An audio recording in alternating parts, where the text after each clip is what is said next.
Hello everybody. Today we will discuss the topic complex numbers from class 11. First of all complex number शुरू करने से पहले हम थोड़ा सा रिकॉल करते हैं कि हमने 10th क्लास में पढ़ा था रियल नंबर्स. रियल नंबर्स में हम क्या करते हैं, हम मेरी एक प्रीवियस वीडियो है जिसका मैं लिंक यहाँ पे शेयर कर दूंगी आपको डिस्क्रिप्शन में. उसमें हमने डिस्कस किया है वेरियस टाइप्स ऑफ नंबर्स, जिसमें natural numbers, whole number, integers, rationals, irrational सब डिस्कस किया है. ठीक है, ये सभी नंबर्स को मिला के हमारे पास आते हैं रियल नंबर्स. हमने रियल नंबर्स पढ़ते टाइम 10th क्लास में एक प्रॉब्लम डिस्कस की थी, लाइक x² + 1 = 0. तो जब हम इस इक्वेशन को सॉल्व करते हैं तो हमारे पास आता है x² = 0 - 1, दैट इज x² = -1. फिर हम बोलते थे कि नेगेटिव नहीं हो सकता कभी भी किसी भी टर्म का square, so this condition can be, this is not possible करके हम इसका सॉल्यूशन देते थे इक्वेशन का. बट अभी हम सीखेंगे कि वो कौन से नंबर हैं जिनका कभी स्क्वायर नेगेटिव हो जाए, या फिर उस सिचुएशन में हमें क्या करना है. तो जब भी हमारे पास किसी भी टर्म का स्क्वायर नेगेटिव आ जाए तो उन केसेस को हम रियल सिचुएशन में कंसिडर नहीं करते. उनके लिए हमारे पास आते हैं इमेजिनरी नंबर्स. इमेजिनरी नंबर्स क्या होंगे अब हमारे पास? इमेजिनरी नंबर्स वो होंगे जब भी हमारे पास किसी टर्म का स्क्वायर नेगेटिव आ जाए. तो उसके लिए इस कॉम्प्लेक्स सिचुएशन को रिप्रेजेंट करने के लिए हमने एक छोटी सी नोटेशन यूज की है. अब x की वैल्यू क्या आ जाएगी यहाँ से? x = √(-1). सो इसको हम √(-1) को हम बोलेंगे iota, that is iota. √(-1) will be termed as iota. So iota की वैल्यू हमेशा हमारे पास क्या होगी? √(-1). If we will talk about iota square, that is iota into iota, तो वो क्या हो जाएगा? √(-1) into √(-1), that is √(-1) into -1. So answer will be -1.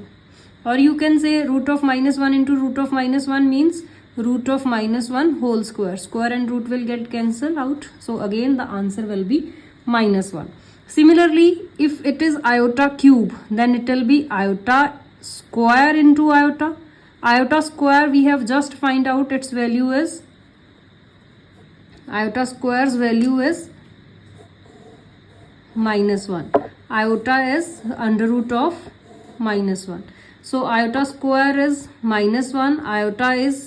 Iota की वैल्यू हम कभी भी सब्सटीट्यूट नहीं करेंगे, क्योंकि आयोटा हमने क्यों यूज किया है? क्योंकि this is somewhat difficult to write, mean complex to write. So इसके लिए हमने सिंपलेस्ट फॉर्म यूज किया है आयोटा. Mean √(-1) means iota. कभी भी किसी भी क्वेश्चन में हमारे पास √(-) आ जाए तो उसके लिए हम आयोटा लिखेंगे, बट आयोटा की बैक वैल्यू सब्सटीट्यूट नहीं करेंगे. आयोटा स्क्वायर की वैल्यू हमने सब्सटीट्यूट कर दी तो आयोटा को हम आयोटा ही रहने देंगे. तो -1 into iota means minus iota. तो आयोटा क्यूब की हमारे पास वैल्यू क्या आ जाती है? Minus iota. Similarly if we will go for iota raise to power 4, तो it will be iota square into iota square. Iota square means -1 into iota square again -1, so it is +1. So iota raise to power 4 is 1, which is the simplest value. अभी तक हमने iota की value देखी है, iota square की देखी है, iota cube की देखी है, आयोटा 4 की देखी है. तो आयोटा 4 जो है हमारे पास वो सबसे सिंपलेस्ट वैल्यू है. सो सबसे सिंपलेस्ट वैल्यू है मीन्स जब कभी भी हमें क्वेश्चन करना होगा तो हम उसमें कोशिश करेंगे कि आयोटा 4 को यूज करके हम हमारा क्वेश्चन सॉल्व करें. ठीक है, कॉम्प्लेक्स नंबर्स पे हम थोड़ी देर बाद में जाएंगे. अभी हम डिस्कस कर रहे थे इमेजिनरी नंबर्स. तो इमेजिनरी नंबर्स में हमने आयोटा को देखा है. तो अभी इसके रिलेटेड हम थोड़े से क्वेश्चंस करके देखेंगे. सपोज अगर हम आपकी एनसीईआरटी से ही क्वेश्चन ले लें, एनसीईआरटी में आपकी में 4.1 जो है उसमें सेकंड क्वेश्चन हम उससे लेंगे एक्सरसाइज से, that is iota raise to power 9 plus iota raise to power 19. इसकी वैल्यू फाइंड आउट करनी है. तो इसकी वैल्यू फाइंड आउट करने के लिए हमें क्या करना पड़ेगा? सबसे पहले आयोटा रेज टू पावर 9 हमने अभी आपको बताया कि सबसे सिंपलेस्ट आंसर जो है हमारे पास आयोटा का वो है आयोटा रेज टू पावर 4 का. तो हम इसको आयोटा रेज टू पावर 4 की टर्म्स में लिखेंगे. कोई भी क्वेश्चन होगा हम उसको आयोटा रेज टू पावर 4 की टर्म्स में ही लिखेंगे.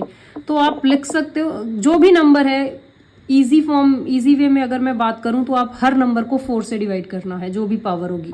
तो अगर मैं 9 को 4 से डिवाइड करती हूं तो मेरे पास क्या आता है, 4 2 ज़ा 8, 1 रिमाइंडर, है ना, यही हुआ ना। तो मैं इसको लिख सकती हूँ आयोटा 4 रेज टू पावर 2, 8 हो गया, प्लस एक रिमाइंडर था तो एक आयोटा और लिख देंगे। Similarly iota raise to power 19, तो 19 को भी 4 से डिवाइड कर देंगे, 4 4 ज़ा 16, रिमाइंडर कितना आया 3। तो मैं 19 को क्या लिख सकती हूँ, आयोटा 4 रेज टू पावर कितना 4 इंटू आयोटा क्यूब। देख लीजिए सेम है, iota 4 raise to power 2 means 4 2 ज़ा 8, iota raise to power 8 into iota, total कितने हो गए, iota raise to power 9। Same here iota raise to power 16 into iota cube, answer कितना आएगा 19। ऐसा क्यों किया, क्योंकि अभी हमने डिस्कस किया था आयोटा 4 की वैल्यू 1 होती है। तो यहाँ पे अगर मैं आयोटा 4 की जगह पे 1 लिख दूंगी तो 1 raise to power 2 into iota, plus iota 4 की value 1 raise to power 4 into iota cube की वैल्यू कितनी है हमारे पास, माइनस आयोटा। और आयोटा की वैल्यू हम कभी सब्सटीट्यूट नहीं करेंगे, बैक सब्सटीट्यूशन नहीं करेंगे आयोटा की वैल्यू, बाकी किसी भी हायर पावर की हमेशा करेंगे, आयोटा की नहीं करेंगे, क्योंकि वो रूट ऑफ -1 हो जाएगा तो वो हम नहीं लिखेंगे।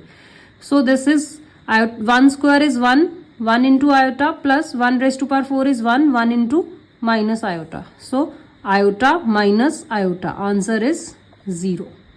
आई hope this is clear. We will discuss another question. First question छोड़ा था, पहले हम सेकंड किए, अभी हम थर्ड देख लेते हैं। आयोटा रेज टू पावर -39, अब पावर नेगेटिव है तो हम लोअर क्लासेस में सीखे हैं नेगेटिव पावर को पॉजिटिव कैसे करते हैं, रेसिप्रोकल लेने से हमारी पावर पॉजिटिव हो जाती है। तो हम क्या करते हैं, सबसे पहले इसको पॉजिटिव कर लेते हैं। This is 1 upon iota raise to power 39। आपने पढ़ा होगा x raise to power -m is equals to 1 upon x raise to power m, ठीक है।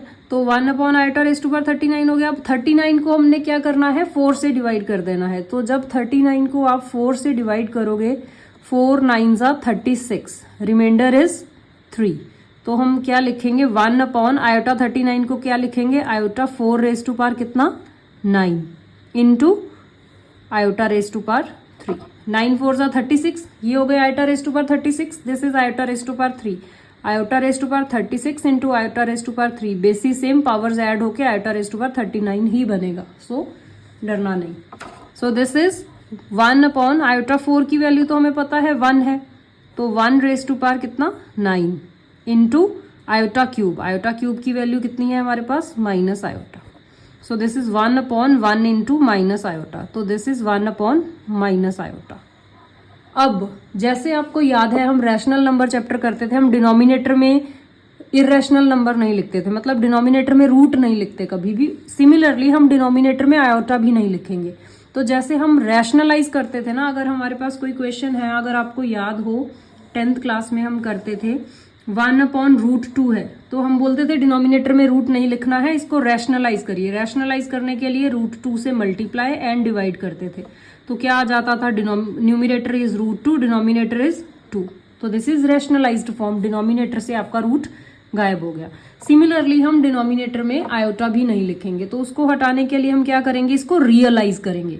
इमेजिनरी से रियल में जाना है तो रियलाइज करेंगे। यहाँ इरेशनल से रैशनल में जाते थे तो हम क्या करते थे, ये हम 1 अपॉन रूट 2 का जब हमने क्या किया था, रैशनलाइजेशन। अब हम क्या करेंगे, रियलाइज।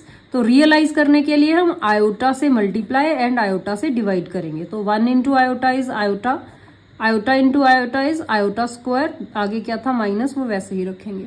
अब आयोटा स्क्वायर की वैल्यू तो हमें पता है क्या है, -1। So answer will be iota upon minus of -1। ये पॉजिटिव हो जाएगा, फाइनल आंसर आपका आ जाएगा आयोटा। आई होप ये क्वेश्चंस आपको क्लियर हुए हैं। फिर भी एक बार दोबारा से हम डिस्कस करते हैं जो अभी तक किया है। रियल नंबर्स आप पढ़े थे 10th क्लास में, उसमें से हमने एक ही प्रॉब्लम उठाई है। अगर आपके पास ऐसा क्वेश्चन कुछ होता है x² -1 इक्वल्स टू 0, तो आप क्या करते हैं, -1 को दूसरी तरफ ले जाते हैं तो वो +1 हो जाता है, तो आपके पास x की 2 वैल्यूज आ जाती है। x is equals to √1 means या तो +1 या फिर -1, यही 2 वैल्यूज आ जाती हैं। पर इन केस आपके पास कुछ ऐसा आ जाए x² +1 इक्वल्स टू 0, तो आपका +1 उधर जाके नेगेटिव हो जाएगा। तो जब भी किसी टर्म का स्क्वायर नेगेटिव आता है 10th क्लास तक हम क्या करते थे, इस क्वेश्चन को यहीं पे छोड़ देते थे, आगे सॉल्व नहीं करते थे, है ना। पर अभी क्या करेंगे, हम उनका भी सोल्यूशन ढूंढने की कोशिश करेंगे कि अगर इनका रियल सोल्यूशन नहीं है तो कोई तो सोल्यूशन होगा ना। तो उसके लिए हमारे पास होते हैं कुछ इमेजिनरी नंबर्स। तो जब भी आपके पास रूट में नेगेटिव आए तो उसके लिए हम इमेजिनरी नंबर्स पे जाएंगे। तो आप उसके लिए हम एक नंबर डिनोट कर लिया है कि root of -1 is always denoted by iota. Iota I है ये सिंपली, ठीक है, आई फॉर आयोटा, स्मॉल आई।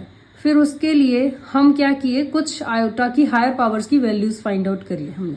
सबसे पहले iota square. Iota square means iota into iota. किसी भी टर्म का स्क्वायर है, जैसे 5 स्क्वायर होता है तो वो क्या होता है 5 इंटू 5। सिमिलरली आयोटा स्क्वायर क्या होगा, आयोटा इंटू आयोटा। तो आयोटा कितना है, रूट ऑफ -1। फिर से आयोटा, उसकी वैल्यू कितनी है, root of -1। Root of -1 into root of -1 मतलब रूट ऑफ -1 का होल स्क्वायर। स्क्वायर से रूट कैंसिल हो जाएगा, योर आंसर विल बी -1। इस तरह से नहीं करना है तो आप क्या कर सकते हो, root of -1 into root of -1, root combine कर लीजिए, -1 इंटू -1, रूट कॉमन, रूट के अंदर से पेयरिंग करते हैं हम, एक ही बाहर आएगा तो -1 आंसर आ जाएगा। कैसे भी कर लीजिए, जैसे जैसे आप प्रैक्टिस करते जाओगे ये 4 वैल्यूज तो आपको याद हो जाएंगी। ये 4 की जरूरत हमें पड़ेगी, बाकी हम कितनी भी हायर पावर हो उसको सॉल्व कर सकते हैं। फिर हमने आयोटा क्यूब की वैल्यू निकालने की कोशिश की। Iota cube is iota square into iota, और you can say iota into iota square. Bases same, powers add होके आयोटा क्यूब ही बनेगा। आयोटा स्क्वायर की वैल्यू हमें पता है -1, ऊपर जस्ट फाइंड आउट की। आयोटा की वैल्यू कभी भी सब्सटीट्यूट नहीं करनी है, ठीक है। अगर कहीं पे आपको लिखा हुआ है -5 रूट में, ठीक है, तो -5 का मतलब क्या होगा, रूट ऑफ -1 इंटू 5, है ना, विच मीन्स -1 इंटू 5। तो इस टाइम पे हम इसकी वैल्यू आयोटा डालेंगे तो इसका आंसर आएगा √5 आयोटा, ठीक है।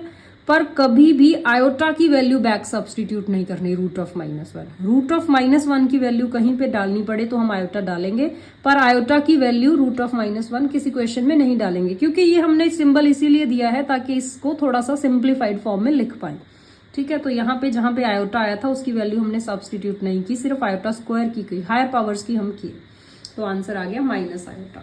Then coming for iota raise to power 4। Iota raise to power 4 क्या है, iota square into iota square. 2 बार लिख सकते हैं इसको, 2 प्लस होके 4 ही तो आएगा।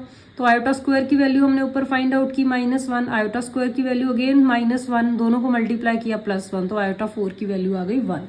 तो इन चारों वैल्यूज में से सबसे इजी वाली, सिंपल वाली वैल्यू है हमारे पास 1, क्योंकि ना पॉजिटिव है ना नेगेटिव है, तो ये इजी है, हम इनको अपनी फर्दर कैलकुलेशंस में यूज कर सकते हैं। जैसे एक क्वेश्चन था ये, तो इसमें हमने क्या किया है, हर कोई भी हायर पावर हो आयोटा की उसको सॉल्व करना है तो हम कोशिश करेंगे उसको 4 से डिवाइड कर ले, क्योंकि आयोटा 4, ये तो मैंने डिवाइड करके आपको दिखाया। अगर आप समझ गए हो कंसेप्ट क्या है तो आप सोच सकते हो सिंपली बिना डिवाइड किए कि 9 को हम क्या लिख सकते हैं, 4 इंटू समथिंग प्लस समथिंग। तो 4 2 8 + 1 9, यही हुआ ना, 4 2 8